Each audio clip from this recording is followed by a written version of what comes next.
Welcome into the lounge. We are just days away from the start of the NFL draft, and goodness gracious, it can't get here fast enough. I'll tell you what, the days always slow down when you're coming up to the draft, but at this time during the whole COVID-19 pandemic when we're locked up, time is crawling. I feel like it's been a year.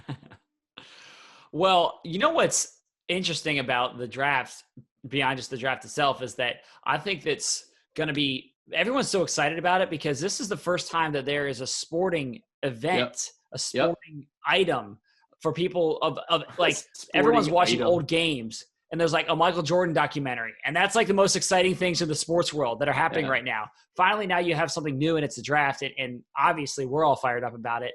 And I think fans will be too. Just real quick before we jump into our interview, I want to make sure fans know about the virtual draft experience that we're doing, which is a really cool way to try to incorporate fans into everything that's happening. We're going to have, it's going to be for all 3 days of the draft on our homepage, on our app, our social media channels.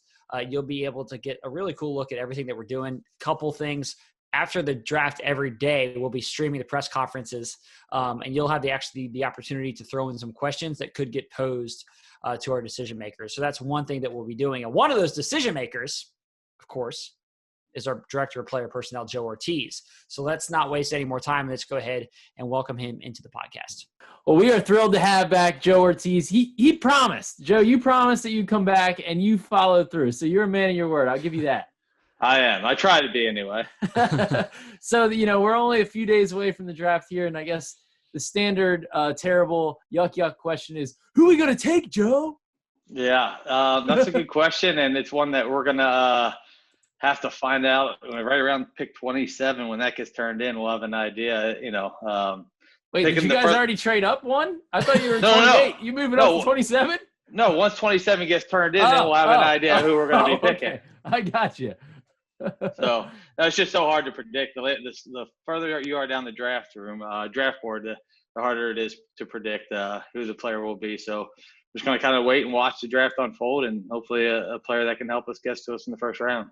I feel like Go ahead, Gary. How many guys would you say is between right now? Yeah. Like if you were making a prediction right now to say, here are the 3, 5, I could 100% certainty say it's going to be one of these. How many guys is that?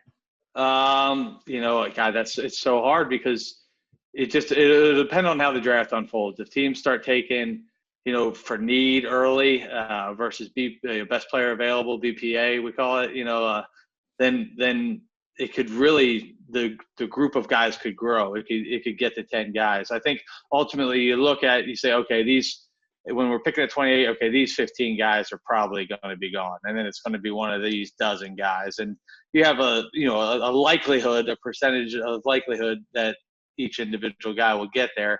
Stronger feel for one guy being there versus there's a chance this guy could be there. So it depends on really how the first top of the draft unfolds. But I would say there's probably 12 guys where you could see a scenario where, okay, he gets to 28. And, there's probably 15 guys where you'd like, no, I don't see it happening. You mentioned best player available, and our John Eisberg wrote an interesting column here a little bit ago about, after you go 14-2 and you have some specific needs, right? Let's just say inside linebacker, for example, right? Mm-hmm. Or right guard, right? Is this the year where you say, hey, if we can plug those holes, maybe that puts us over the top because we're already so good. It's not like we're a team that needs to rebuild, right? Yeah, I mean, in a perfect world, yes, but you also don't want to pass up a better player, especially high that you have really good grades on for a perceived need, because you do that, you end up devaluing the pick, by taking a player that truthfully doesn't belong up there with a player at a higher level on the board. So, and the good thing about us is, well, I know we have some, perceived or, immediate needs, but we have a lot of needs across our team. I think that this draft stacks up to help us at any of those. So Ian Rappaport put out a tweet earlier today, I think it was, or last week, early in the week, that he said that he thinks this draft, and talking with some people around the league, that the mock drafts are more off base than past years because maybe that it's just a weird year. Obviously, it's just a weird year where there's not as much personal contact, and teams are going to having a different approach. Everyone's in the same boat. So do you see it that same way, that this year's mock drafts, when you look at those that are out there, are they less accurate than you feel like you typically find in normal years? I think maybe from the standpoint of, especially those early picks where, hey, X team, the Bengals, have been on a visit to LSU. They've brought in, these three guys. And I think it's easier to kind of predict a team's focus at the top of the draft. And obviously not bringing players in for 30 visits that a lot of them do get out. We try our best to keep them quiet. But a lot of teams' visits do get out, whether it's through the player or the agent. But so those aren't happening this year. So now you see, oh, well, this player did this number of interviews. Well, it's so much easier. There's no limit on interviews in terms of the number of guys you can interview. So everyone's interviewing more guys. So it becomes harder to say, hey, this is who the Texans brought in. This is who the Bucs brought in. And I think, from the guys putting together mocks, maybe they're having a little bit more challenging time. But it's also, most like everyone does, is if you look at all the mocks, people try to marry picks of need to us and all the other teams. So I think it's probably need-based still. And I think the big thing, though, is that you haven't had workouts.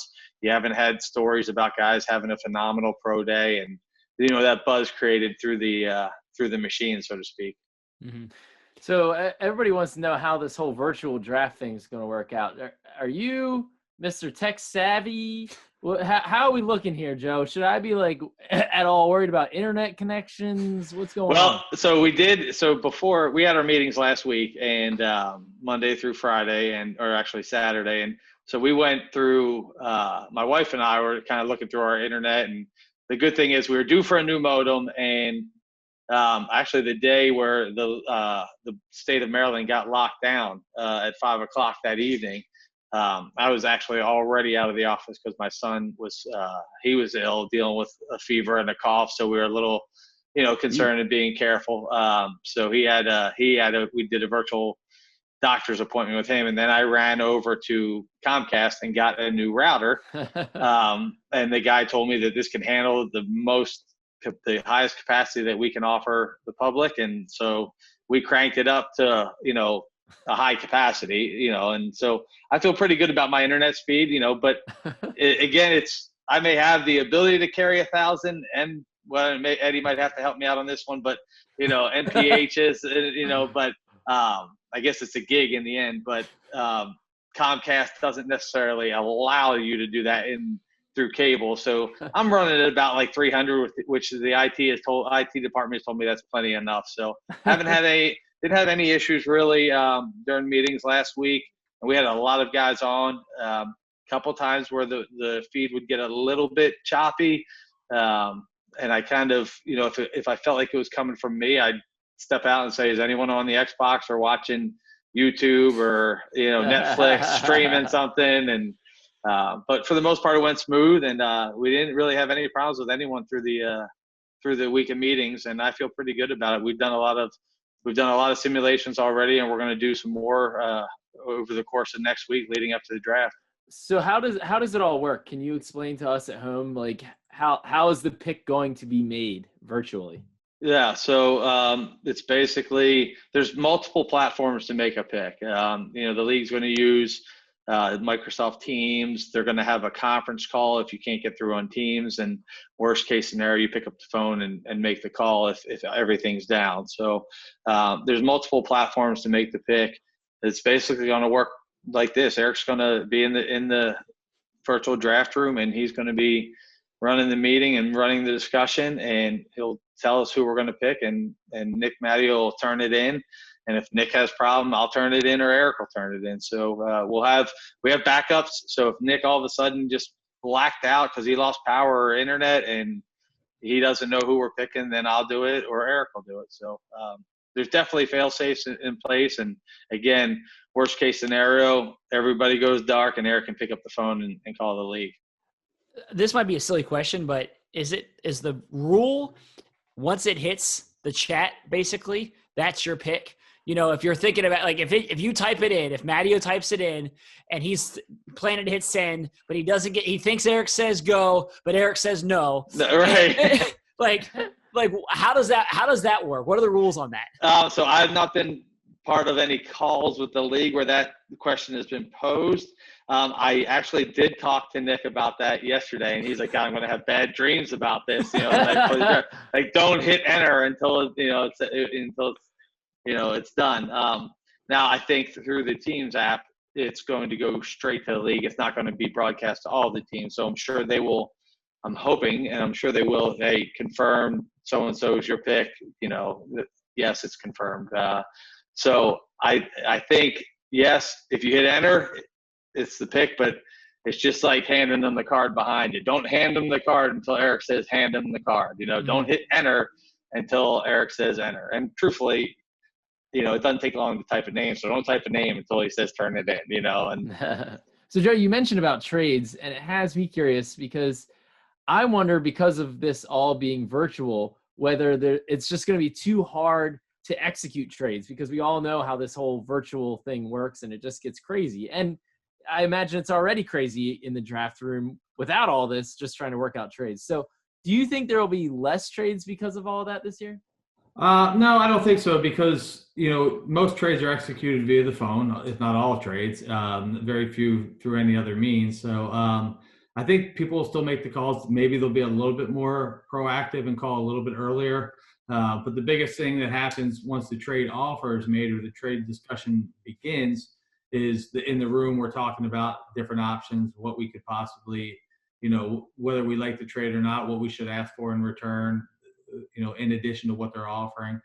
So those discussions will still be had. I do think that you'll want to make decisions, but this, a little bit quicker. But it's just, that's typically the case on all trades, even in the draft room. The hardest trades to make are when you're sitting on the clock and you have 5 minutes left and the call comes in, or 4 minutes left and all of a sudden the first call comes in. So whether or not it's virtual or whether you're in the draft room in Owings Mills, those are more time sensitive. But I don't think there'll be a difference in terms of trades. I think teams will want to come up and get guys they like, and teams will be willing to move back. So, Joe, let's get into some players that we've spent a lot of time discussing. Let's start with the two right at the top who we probably discuss more than anybody else, and that would be the two linebackers, Kenneth Murray and Patrick Queen. So are either of these guys going to be there at 28? We will have to see. We don't know. I know where they'll both be on the board at 1. Beyond that, I can't tell you who's going to be on the board past 1. Well, I don't think Joe Burrow will be on the board past 1. Well, he may not be. So he may be the one name you can cross off the list. Yeah. Just on those guys, I am curious from a standpoint. I think that one of the things that's challenging to figure out with those two guys in particular is they're great players, but they play a position that is not necessarily as valued as a pass rusher or as a left tackle or as a corner. How do you just evaluate the linebacker position? Obviously, we've had great linebacker play in Baltimore for so many years with Ray and then CJ. Just how do you view that position and the importance of it in today's NFL? Oh, I think it's very important. I mean, especially the way the linebackers have changed. Guys are, being able to cover. Obviously, you want your inside backers to play the run, be able to come downhill. But the way the game has changed and developed over the years, with as much as the ball's being thrown around, you definitely want guys that can offer a coverage value. So, I would say if you look at last year's draft, both Devons went high. I think the league as a whole values inside backers, and what you value is just good football players, regardless of the position. There was a time where a guard would never go in the first 10 picks, if not the first 20 picks. And now you have guards going in the top 5, top 10 picks all the time. So I think the league, there used to be a premium on certain positions. Now people are just valuing good football players that, regardless of position, that can help their teams win football games. Now this might sound blasphemous, Joe, but I couldn't help when I break down the tape, because I'm a big tape guy. And by that, I mean YouTube highlights. Right. But I mean, when I watch Kenneth Murray's tape, I couldn't help but think this guy reminds me of Ray a lot. Yeah. And just like his personality, his leadership. I mean, I know it's crazy. I know it's crazy to put a guy in the Ray Lewis category when he hasn't even played an NFL down, but does he remind you of Ray at all? Ray is a Hall of Fame linebacker. Oh boy, here we go. First ballot Hall of Fame. I know. I don't think it's fair to compare anyone to Ray Lewis. Not with all he's given this city and this team, this organization. I wouldn't want to put that on anybody. I mean, Ray is one of a kind, and just and I didn't do Ray coming out either, so I certainly can't compare him to Ray coming out.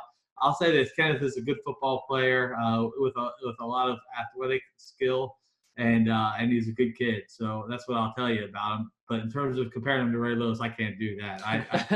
That's a bar that I don't think anyone deserves to be set to.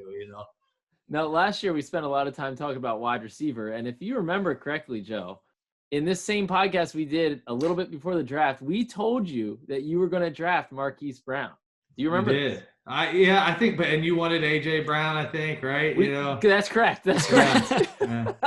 We'll give it to you. Marquise is a pretty excellent pick. Yeah, he's been pretty. Now good. AJ Brown was pretty good too. Yeah. They both. You know what? And if you look at a lot of the wideouts, there were a lot. Last year we said it. There's a lot of good wideouts in this draft, and they can be productive. And and they held serve. So this is another good wide receiver draft. So I think, and again, like the way the college game and the pro games are kind of marrying up in terms of the way the ball is getting thrown around. I think those guys, those receivers, they could take and high, have a chance to come in and be good players for their teams. So do you want to hear who we like this year at wide receiver? You ready? Sure. All right. I'm thinking now, not my favorite guy, but I think this could be the pick. Okay. KJ Hamler. Because here's my theory, Joe. Uh-huh. More explosion, more speed. You think about two Marquises on the field? Yeah. Are we talking about an undefendable offense now? Right. He's very fast. There's no doubt about that. And he can return too. That's what I'm talking about. Now, Garrett, tell him your guy. See, we kind of like the same guy. So I can't say that I like Garrett's pick, but go ahead, Garrett. Give it to me. I've been on Jalen Reagor from TCU for the past 2 months. I just feel like he would be a huge addition to the offense. He still has the speed. I mean, Hamler's fast, obviously, but Jalen Reagor's got incredible speed. He also has returnability, threat to score every time he touches the ball. So he's going to be the pick in the second round, right? Okay. You guys are. So we're taking Hamler at 1 and No. We're one. One. Oh, these are our second round picks. Oh, you didn't tell me that, Nick. You were saying second round picks. Okay, I thought you guys were like setting us taking 2 wideouts in the first 2. No. We just have different guys in the second round. I got you. Okay, both. And it's funny that you both picked fast guys that can return. So it's kind of need based, right? But you're also thinking about our offense. That's good. Yeah. I mean, do you? I know you're not going to give us the exact type of wide receiver that you guys want, but obviously you want complementary pieces, and you look at what the Chiefs did with track stars out there last year. How much do you feel like speed nowadays in the NFL is just at a premium? Yeah. Well, I think last year, if you look at our draft, we got faster at a lot of skill positions. Right.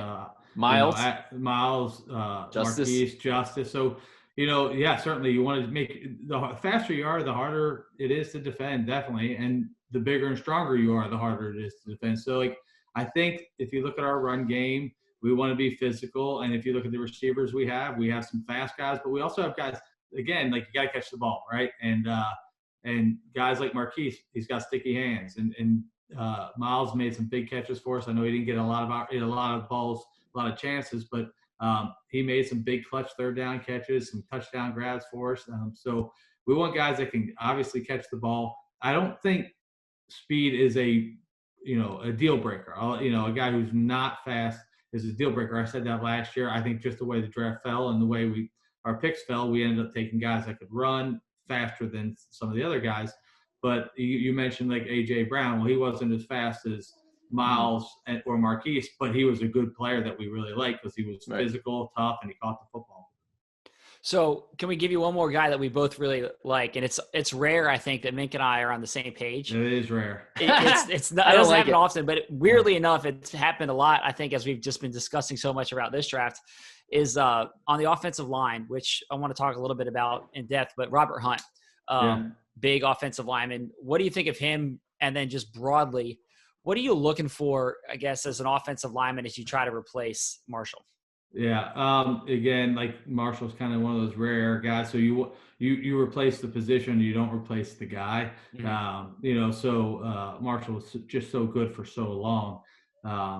Tremendous player, tremendous leader, just everything about him. He loved him, and he'll be missed.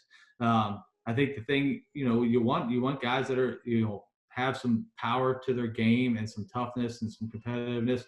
If you look at our offensive line this past year, like Bradley Bozeman, he didn't set the world on fire in terms of testing numbers and things like that, but he's big, smart, tough. He stays on his feet and he gets the job done. So I think that's what you want from an offensive line. We're a physical football team up front, and I think we're going to try to stay physical up front when we look at offensive linemen. You guys added 2 defensive linemen in free agency. Would it be crazy to say the Ravens are out of the defensive lineman game when you have so many good D linemen? Even in the first round, like I have a feeling at pick 28, you're going to be looking at some really good defensive linemen, including Auburn has a good one, Joe. I know that you know who I'm talking about. Yeah, Auburn's got a few good D linemen down there. Auburn, they're coming back, and hopefully we can keep adding players down there and get catch up to LSU and Alabama. But no, I don't think you want to eliminate any position, especially when you talk about the fronts. You control the game by being stout up front. If you can rush the passer, if you can stop the run, if you can run the ball and throw the ball, you're giving both sides of the ball a real chance. So I don't think you ever can sit there and say, you know what, we were aggressive. We signed Calais and added Derek and brought back Jelly, and so there's some depth there, and there's some new players, some new talent, but you never want to just say, what, we've addressed it in free agency, let's take a different position, because man, you could end up looking at a really good player and walk and pass them. You don't want to put yourself in that situation. Mm-hmm. Speaking of a position that you don't necessarily need, but you could find yourself in a best player available situation, is running back. And your guy Jeremiah has talked about this for a couple of months now, about the possibility of adding DeAndre Swift in the first round. So just broadly, what is your evaluation of DeAndre Swift, and what kind of impact do you think he could make for a team? I think he'll be a good football player for whoever drafts him. He's athletic, versatile. He runs the ball very well. He's got quickness, balance, all that, speed, good vision. Pretty, not a big, huge, heavy power back, but he's got good strength. He can break tackles. He's got, the balance and the base when he's running inside. Certainly get to the edge, and he's a really good receiver. I mean, that's one of the things he does really well, is route ability in his hands. He catches the ball well, and he can do something with it afterwards. All right, Joe, we got to talk about the background here, because your background. Yeah. When we left the facility and they closed things down because of COVID-19, they said take your stuff with you. They didn't say you could take both Lombardi trophies. I know. Well, the great thing is nobody's in the building, so I went in there and just snuck them out, got the key from behind security. No, these are actually a Christmas gift from my wife. I've been thinking about, and my kids, and I've been thinking about doing them for a while.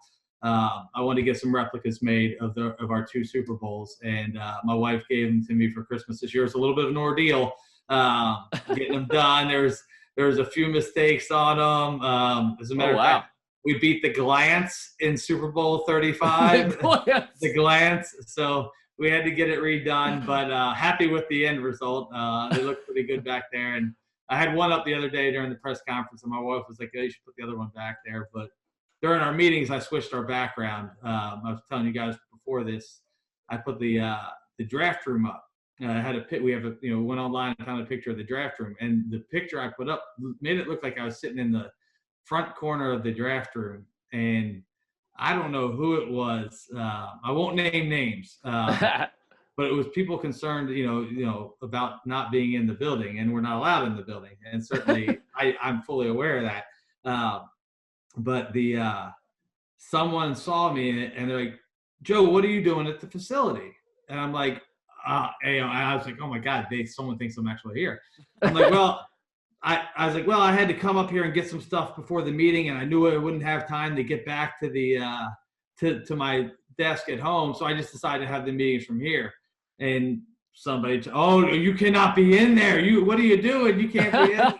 So it worked. It got him. The visual was good enough. Now I had a couple of guys like, yeah, right now you'd be broadcasting from the snack closet, based on where you're set up. But it was good. It was good enough to trick people because these boxes are, on the screen are so small. So, the depth perception may have been a little bit off, but it worked. But it was fun it's fun. Guys are dropping some different backgrounds on the Zoom camera. So some unique ones at times.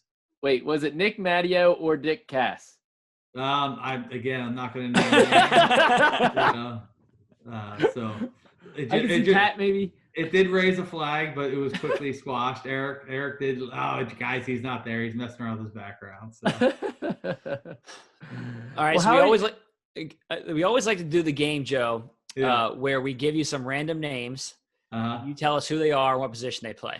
Okay. All right. So we've done this for several years. We never tell you the names in advance. So let's start with this one. Blake Ferguson.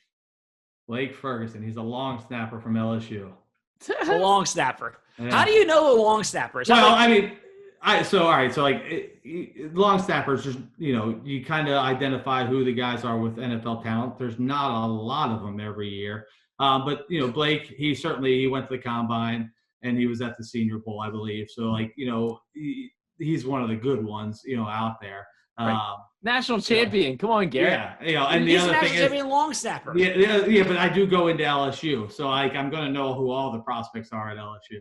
Side note: you've never drafted a guy from LSU. Never. Is that because you hate LSU? It's not because I hate LSU. It's not, and it's funny because I'll share this story. I'm close with their trainer down there, Jack Marucci, who also owns Marucci Bats, right? And so, he's the founder of Marucci Bat Company, I should say. And so we always talk about baseball when I go in there, and we have great conversations about his company, and he's great on all the players. But I'm in there one year in August, and he looks at me, he's like, "Why do you even come here?" He's like, you never draft any of our players. You come in here and tell me how much you love all our guys, and you never draft any of our players. I'm like, Jack, it doesn't fall that way for us, And so Joe Douglas was there with me. And Joe, at the time, he had just started working for the Eagles. So he looks over to Joe. He's like, "Hey, you guys got 5 of our guys on your team." And Joe D's like, "Yeah, we got 5-year guys on our team." And Joe's sitting there, and he's like just needling me. And I looked at him, I'm like, "Dude, you're why part of the reason we haven't drafted LSU players. You haven't drafted any of them. You have more to do with us not drafting them than you just got to fill it. You can't take credit for the Eagles guys." But he was having such a fun time needling me about it because he knows, there are years where I fall in love with an LSU player and we just can't get them in the right spot, for us to take them. But some years I'm right, some years I'm wrong. But it doesn't, We're going to get one eventually. I don't know what year it'll be, but eventually we'll get an LSU player. Well, who realizes the fact that you never drafted an LSU player, you may have seen this at the combine, is Patrick Queen. Well, it's funny because a lot of the guys from LSU I talk to, they're like, "Yeah, you guys have never drafted guys." It's kind of become like a running joke. Like if I come into the school and I see Jack or any of our scouts, like Jack will talk to us and I'll be in the training room and he'll introduce me to a player and be like, "Yeah, he likes you, but don't worry, they're not taking you." So the kids know, the Ravens, they never, and they got, and all schools have the helmets, the pro helmets, or some type of display with all the players that have been drafted by each team, and there's ours with none, and a couple of Terrence McGee, a free agent, and a couple of guys that played for us, but there's no draft picks on there. So right, so they know, they look up there and man, they see it too. So someday we'll get one. Yeah, maybe this year. All right, couple other quick guys on this list. Cordell Awagwu. Cordell Awagwu. Are you saying it the right way? I have no idea if I'm saying it correctly. No. Awagwu. Awagwu. IWUAGWU. Okay. He's the guard from Texas Christian. Yeah. Wow. How do you say it? That's a hard one. Owagu. Yeah, Well, you're that's right. what I said. Yeah, you're right. You're right. You kind of like draw it out, so I'm trying to hear it. But yeah, he's a big guard from Texas Christian. All right, one last one. All right, Kendall Vildor, Corner from Georgia Southern. I try to go obscure position, long snapper. I try to go the guy with the crazy name, and then I try to go the guy from the small school, nail them all without any hesitation. Right. Well, it's funny. Like there are a couple guys. Like that's what Owagu. Like there's a couple guys out there with different names, and like we'll be in the meetings, and like you will have to get to the area scout. How do you say this name? Like it's because you want to get it right. You want to say it right. And for the longest time, last year, Arthega Whiteside, right? Yeah. Arthega. Like we were calling him Arcega Whiteside in the draft room. And like, all right, this guy or Arcega Whiteside, and we kept saying it. And then we're like, the week of the draft, it's actually pronounced Arthega, and it's like, wait a minute, how's that Arthega? Like we didn't understand, and so and David Blackburn's like, well, the C's got that little thing over it, it's pronounced stuff, okay, so we learned late, but we got it, we knew before the draft, so. Pronunciation is important, and especially if we're going to get up there and talk about guys if we select them. So, so Joe, I just want to know before we let you go here, how are you feeling? Like at this point, a few days before the draft, are you just a nervous wreck? What do you like at home? I mean, you got a bunch of young kids. You got to kind of keep it together. I feel like, like what are your nerves like? We've tried to keep it number one. All right, number one. I'll acknowledge my wife here. All right, so this is unique. This is certainly different, right, and unique for all of us and for the world and in this country. And we're all operating under different circumstances than we're used to operating. And it's difficult for my wife. She's raising 4 boys. She's educating 4 boys. She's taking them through schoolwork. And oh, by the way, she's got to keep them quiet from fighting and playing games and getting on the internet when I'm doing stuff. So it can be a little bit challenging. And so she's more stressed than I am, because what I'm trying to do and what she's trying to allow me to do is keep my world and our world in the personnel and with the coaches. We're all trying to keep our world as similar as possible, while doing it through the internet. So got the film set up. The video guys have done an awesome job. Getting us all prepped, knowing, kind of anticipating this, and then we got a bunch of guys working behind the scenes that probably don't get enough recognition over on draft day. But David McDonald, Corey Crawwick, Mark Acevedo, Steve Claggett, Nick Matteo, George, they all have done a lot of like prep work and scenarios and things to help us go through things. So. To be ready for the draft and to have it flow as smoothly as possible. So a lot of guys, Billy J, Nick Fusi, they're all doing a lot of work for us, and it's been awesome, and it's been very helpful. Awesome. Nice.